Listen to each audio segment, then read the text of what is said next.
Hey guys, at BV Matson here. Let's get one step closer on the 1972 CL350.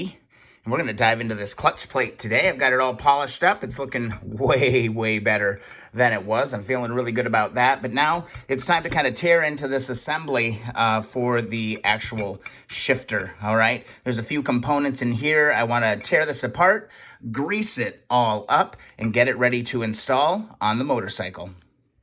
All right, so here we're looking at our clutch cover, and what you're going to see is the adjuster screw for your clutch cable right here on the front. Now, in order to disassemble this, basically just take this nut off here, and there's a washer on this one. Now, on some of the resources I've seen, I did not see a washer on there. There was a washer on here, and it looks to be proper fitting, so I'm going to include that in this kit for sure. Yours may or may not have that. I'm not sure. I looked at a schematic in a book I'll show you here in just a second where it did not have a washer. So I don't know if that's just a variant or what the heck's going on. But once you take that nut off, basically you should be able to pull this entire piece straight out. Be careful of losing this. All right, here's I believe it's a number 10 ball bearing. Basically, it sits right inside of here, and it rides on the shaft that goes through the entire motor. So do not lose this ball bearing. It can go all over. There's a little spring that connects on there's a little hole right here, and then there's a little hole down under here. See this? Right here by the hole where the shifter actually comes through. And you can just kind of wiggle that out of here. How can I do this? Come on. Come on out of there, buddy. There we go. Just like that. And here's kind of your whole assembly. So this is all one giant piece. Inside of here, there's going to be another couple of little pieces. Just dump it out. And what we've got is kind of a one plate with 3 ball bearings in it. Okay, there's a flat side on it. And if you look at the next piece, this is actually 2 pieces that come together. So there's a slotted end here. This is going towards the outside of the plate. That's where you actually see, there goes that ball bearing rolling all over the place. That's where you make your adjustments. So that goes on the outside of your clutch cover, and then it just screws in to this it's kind of a rider. It kind of holds these ball bearings in place, and this is actually your adjuster right here. So, in order to kind of start putting this thing together, before you do, make sure you do a nice clean on this cover. This thing was absolutely atrocious and filthy. Got inside here, cleaned out this whole passage really well. So I'm actually ready to go ahead and reinstall this. So again, when we put this piece back together, look at the flat side of your adjuster and look for the notched end of the bolt. All right, so notched end is going to go up and your flat end is up, and just basically screw this together. Now, there's kind of varying resources on how far you should put this thing in there. Some people have put it all the way in. Some people kind of back it out just a little bit. I'll go with common motor on this one. They back theirs out just a hair. Just about like that much. You guys see that? Just a little bit. It's not like totally bottomed out. It's just turned up just a little bit. So what we can do now is go ahead and reinsert this in. Now, there's a little notch here. See this little notch? There's a little notch inside the plate here as well. So can't really screw it up. You just need to line up the notch and push that home. And then just for the time being, I'm going to go ahead and put my washer and my locking nut back into position. Oops, there, it fell all over the place on me. Just like that, and just like that. This has been really fun to kind of dive into, because this thing was a bit of a mystery when I did my 1970 CB.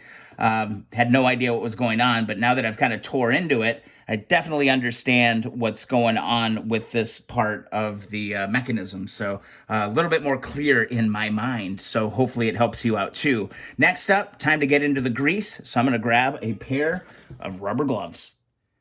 All right, got my rubber gloves on. I'm going to go to my grease, and we're going to start greasing up the inside of this. And again, can be kind of liberal with your grease. All right, you don't want to pack so much in there that you can't get this thing back together, but you do want to get a nice coating of grease going on inside of here. All right, so we've got that in place just like that. We've got our grease in there, and now what we want to do is we want to make sure that we're looking for our notch. Our notch is on the outside of the plate, so that little notch was right here. And what I'm going to do is I'm going to lay this in here just like that. It should kind of just go home, if you will. It should just kind of fall into place. And then what we want to do is we want to take a little bit more grease and grease up this end of it as well.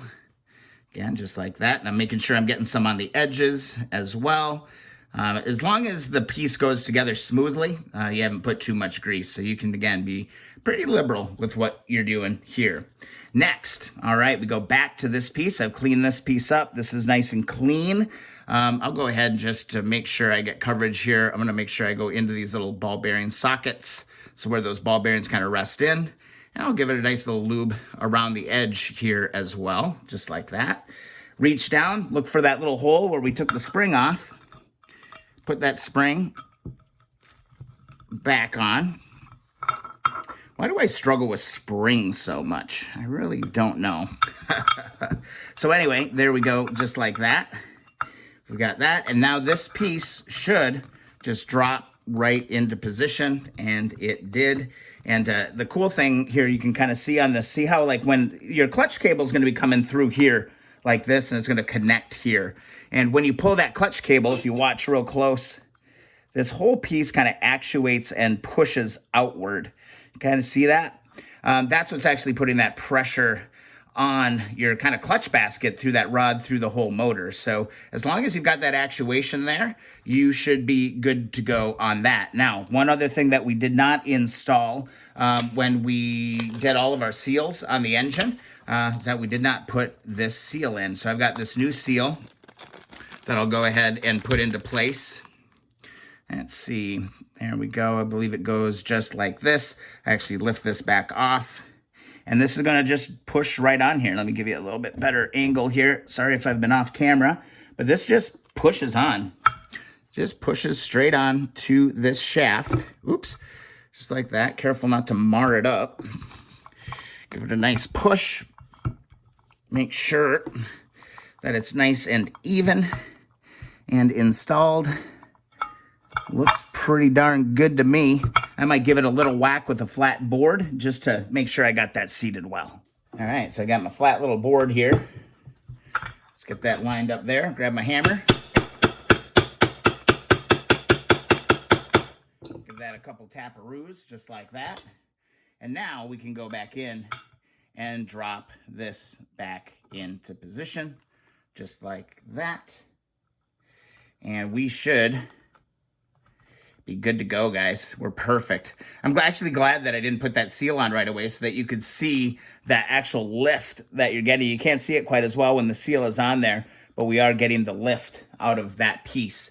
Now, the last part of this whole endeavor, put my glove on here real quick. All I need is one finger, because we do need a little dab of grease inside this hole here. And that's going to hold that ball bearing in place. So don't forget to put your ball bearing back into position there. Grab it. Here it is. Drop that bad boy in there and push that home. A little extra grease is not going to hurt anything. Wipe that off. And there we go, guys. That's the kind of disassembly and assembly of what's going on here. Again, it's working perfectly. It's nice and smooth. And we've got our lock adjuster here where we'll be able to adjust this in a future video and get the clutch installed and working on this 1972 CL350. Again, this thing was a bit of a mystery to me when I was working on my 70. I had no idea what the hell I was doing. It was a bit of a miracle to get that going. So again, just to dive into some more details, let me show you the schematic so you can make sure that you get everything just right. Again, the value of a good manual, I'm telling you. So this is what we're working on right here, all right?